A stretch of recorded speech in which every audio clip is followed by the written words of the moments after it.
Igitondo cyiza mbahaye ikaze cyane muri iki gitondo cy'umugisha kandi twishimiye kubana namwe mu kiganiro Le Matin. Ni umugisha ukomeye cyane kubana namwe mu kiganiro Le Matin kandi uko bukeye n'uko bwije tunezezwa cyane no gusangira namwe ijambo ry'Imana. Bon matin à tout le monde.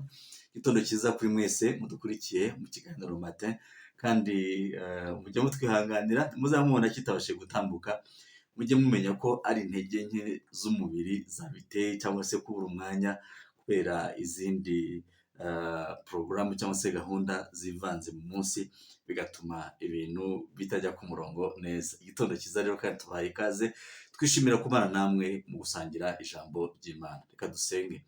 Mwami Yesu, turagushima cyane kandi turaguhimbaje muri iki gitondo cy'umugisha, turakunezere kuri umwami kandi umukiza w'ubugingo bwacu. Ngwino ubane natwe tugire neza, utwigishe, udukomeze, ube mu ruhande rwacu, kandi ibyiza byose bituruka mu ijambo ryawe Data bidukomeze kandi bitwubake, tugendere nawe duciye bugufi kandi tukwiringira mu izina rya Yesu Kristo. Amen. Amen. Uyu munsi muri iki gitondo bifuza ko dusoma amagambo ari mu gitabo cy'umuhanuzi Yeremiya igice cya 39, ndahera ku murongo wa 15, hanyuma ndakora komantere ntoya, dusenge dusoze. Aravuga ngo ijambo ry'Uwiteka ryaje kuri Yeremiya ubwo yarabohewe mu rugo rw'inzu y'imbohe riti, genda ubwire Ebedimeleki umunyetiyopiya uti, uku ni ko Uwiteka Nyiringabo Imana ya Isirayeli ivuga ngo, dore ngiye gusohoreza uyu murwa amagambo nawuvuzeho yo kuwutera ibyago atari ayo kuwukiza, kandi uzabireba uyu munsi bisohoye. Ariko woweho kuri uwo munsi nzagukiza, niko Uwiteka avuga, kandi ntuzatangwa mu maboko y'abantu utinya. Ni ukuri nzagukiza kandi ntuzicishwe inkota, ahubwo ubugingo bwawe uzabutabarura kuko wanyiringiye, niko Uwiteka avuga. Amen. Ntabwo nza kujya muri teoloji nyinshi cyane ngo turebe uyu Ebedimeleki yari muntu ki, ntabwo aribyo nshaka kujyamo kubera ko bishobora kuntwara umwanya munini cyane. Ariko ikintu ushaka kuvuga muri iri jambo Yeremiya yahanuriye Ebedimeleki w'umunyetiyopiya, nabyo mubyibuke cyane, w'umunyetiyopiya utari umwisirayeli, amuhanurira amagambo meza cyane y'uburyo ki Uwiteka yagombaga kumugirira neza. Ubwabyo iri jambo risobanuye ikintu kiremereye cyane, kuko ni ijambo ritwereka ko Uwiteka ajya atekereza no ku banyamahanga akabitaho. Impuhwe ze zirarenga zikajya no ku bandi tutatekereza. Hari igihe abantu bamwe baba batekereza ko hari impuhwe z'Imana zigenda zikagira umupaka, zikagira abo zireba, zikagira n'abo zitareba. Ariko impuhwe z'Imana zirarenga zikagera ku bantu bose. Haleluya. Ariko zikagera ku bantu bose biringiye Uwiteka. Haleluya. Nta mupaka urimo ku bantu biringira Uwiteka. Ku bantu biringira Uwiteka nta mupaka urimo. Abantu biringira Uwiteka bose baba ari abakandida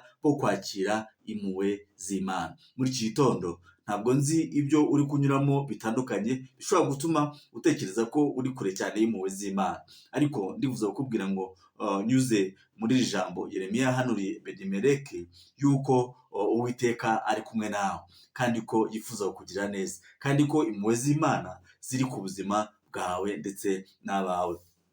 Ngira ngo ubwo Ebedimeleki yahanurwaga ano magambo yahanuriwe na Yeremiya, nibwira ko umutima we wanezerewe, kuko niba aramubwira ati, wowe uzabona ibyago bikuza imbere, ariko ntabwo ibyo byago bizakugeraho.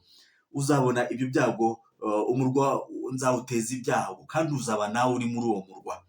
Nzateza umuraba mu nyanja, kandi nawe uzaba uri muri iyo nyanja. Nzateza restructure mu kazi, kandi nawe uzaba uri muri ako kazi. Ntabwo bizakugeraho.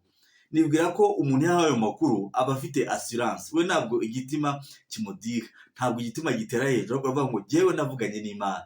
Imana yambwiye ko izandindira muri iyi nyanja. Imana yambwiye ko izandindira muri aya makuba. Imana yambwiye ko ibi byago bitazigira na rimwe binkoraho. Binyibuza cyane igihe Pawulo bamujyanye kumufungira, nibwira ko ari i Roma, bamujyanye kufungira i Roma, hanyuma bakagira ibibazo byinshi cyane mu nyanja, ndetse ibintu byose bigasa nkaho byenda kubashiraho, bagenda babijugunya mu nyanja. Hanyuma arababwira ati nibyo koko ibintu bimwe bishobora kuzadushiraho, n'inkugi ishobora kumeneka bikaba ibibazo bikomeye cyane, ariko muhumure nta n'umwe wo muri twebwe, kandi yabwiraga imfungwa n'abasirikare bamuherekeje bagiye i Roma, avuga ati nta n'umwe muri twebwe uzagira ikibazo. Iyo umuntu yuzuye impuhwe z'Imana n'urukundo rwayo, abasha no guhumuriza abandi bari kumwe nawe muri situwasiyo ikomeye bashobora kuba barimo banyuranamo bose. Nibwira ko nk'abasirikare bari bajyanye izo mfungwa, kumva bahanurirwa cyangwa se bahabwa ihumure n'imfungwa cyari ikintu gikomeye cyane, ariko hari igihe imfungwa ariyo iba ifite amagambo aremereye y'ihumure, amagambo atuma abantu batekereza ku rukundo rw'Imana. Reba rero na Yeremiya wari imfungwa, nawe arimo arahanurira abantu, ababwira impuhwe z'Imana, ababwira ko nubwo ibyago bizatera umudugudu, nubwo ibintu byose byashira, nubwo abantu bapfa, nubwo ariko ngo Ebedemeleki we azaba amahoro, ngo nta nkota, ngo ntabwo uzashyirwa mu maboko yabutinya. Haleluya! Twe tuba dufite ibintu dutinya, tuba dufite ibintu tureba tukavuga ngo data, ibintu uzabinyuze kure y'ubuzima bwacu, uzabinyuze kure y'urubyaro rwacu, uzabinyuze kure y'abo twashakanye, abo tubana, abo tugendana, inshuti zacu, ibintu bizajye kure yabo, kubera ko ntabwo nifuza kubibona. Ibyo ngibyo niyo mesaje Ebedemeleki yahawe, ayihabwa na Yeremiya. Nibwira ko Ebedemeleki umutima we wahise utuza. Haleluya! Nongere kubuza n'ijambo rya Pawulo yabwiye imfungwa ndetse n'abasirikare bari babahereje bari mu bwato, avuga ati ubwato bushobora gusenyuka ndetse tukagira ikibazo gikomeye, ariko twebwe ntacyo tuzaba. Haleluya! Muhumure, ntacyo tuzaba. Anababwira ngo nimurye, mwe kwicisha inzara, ahubwo nimufate ibyo kurya murye. Haleluya! Mfata ibyo kurya murye. Nawe sinzi ubuzima ushobora kuba uri kunyuramo muri iyi minsi, ushobora gutuma ushobora no kutabasha kurya, ushobora kuba wumva uhangayitse, ushobora kuba wumva ko ibyago bizakuzira, ushobora kumva ko hari amahoro y'umutima ubuze, ukumva hari ibintu bitari kujya neza muri wowe, ariko nkuzaniye ubutumwa bwiza muri iki gitondo kubwira ngo Uwiteka ari kumwe nawe. Uwiteka ari kumwe nawe, kandi Uwiteka aravugana nawe ngo ntuzatangwa mu maboko y'abantu utinya. Haleluya! Ntuzatangwa mu maboko y'abantu utinya, kandi ni ukuri Uwiteka azagukiza, ntuzicishwa inkota, ahubwo ubugingo bwawe uzabutabarura kuko wiringiye Uwiteka. Ndavugana nawe muri iki gitondo nkubwira ngo ubugingo bwawe Uwiteka avuganye nawe ko uzabutabarura kubera ko wamwiringiye. Haleluya! Waramwiringiye, niyo mpamvu ubugingo bwawe rero azabutabarura. Uwiteka agutabarure. Wowe ufite ikintu gikomeye cyane ubona cyatuma n'ubugingo bwawe bushobora kujya mu kaga. Hari igihe umuntu aba ari muri situwasiyo ikomeye, akabona ashobora no gufungwa, akabona ashobora no kugira gute, kandi atari nawe wabyiteje, ariko Uwiteka aravugana nawe ngo Uwiteka ari kumwe nawe, kandi ntabwo uzigera wibona mu maboko y'abantu utinya. Haleluya! Ndabyatura kuri wowe ukurikira Romate, kugira ngo ntuzigere na rimwe wibona mu maboko y'abantu utinya, ntuzigere wibona mu maboko atari ayawe, ntuzigere na rimwe wibona ahantu wabaye ashamed, ahantu wagize ikimwaro n'ipfunwe imbere y'abantu, baguseka baguseka inkwenene, bavuga ngo awa. Hari igihe tuba twarabaye itara rimurika mu bantu, hanyuma hagira ikintu gito kitubaho, abantu bakaduseka, abantu bakavuga ngo nawe yabona, nawe byagenda gutya, nawe si wajya yabona. Ariko Uwiteka avuganye nawe ngo ntabwo azigera na rimwe yemera ko ukorwa n'isoni, kandi ntabwo uzigera na rimwe wisanga mu maboko y'abantu utinya. Uwiteka aguhe iyo privilege, Uwiteka aguhe iyo faveur kuko ubuntu bwe, kuko wamwiringiye, anyuze kure ingabo z'abadayimoni zishaka gutura mu mutego w'icyaha n'ikibi cyose, anyuze kure ibishuko byose bya Satani, anyuze kure imitego yose y'umwanzi yabashaho gutegeramo kugira ngo wisange waguye mu ikosa cyangwa se mu cyaha, ahubwo Uwiteka akuremere ishimwe rihoraho ibihe byose. Ndatura iyo faveur ku buzima bwawe, wowe unkurikira mu kiganiro Romate, ndatura faveur n'urukundo rw'Imana ku bawe n'ibyawe, ndatura faveur n'ineza y'Imana ku buzima bwawe ibihe byose, hanyuma utarure ubugingo bwawe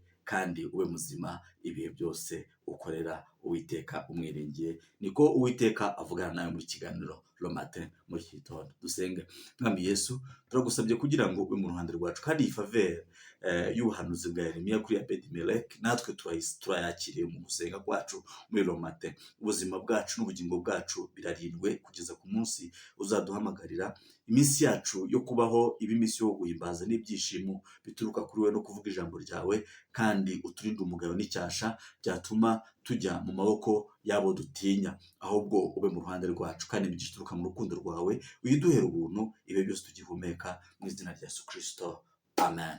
Ugendane na Yesu, Yesu akunezeze, kandi ibyiza byo mu rukundo rwe bibe ku bawe, ibyawe n'abafrendi bawe, mu izina rya Yesu Kristo, amina, amen, amen, amen.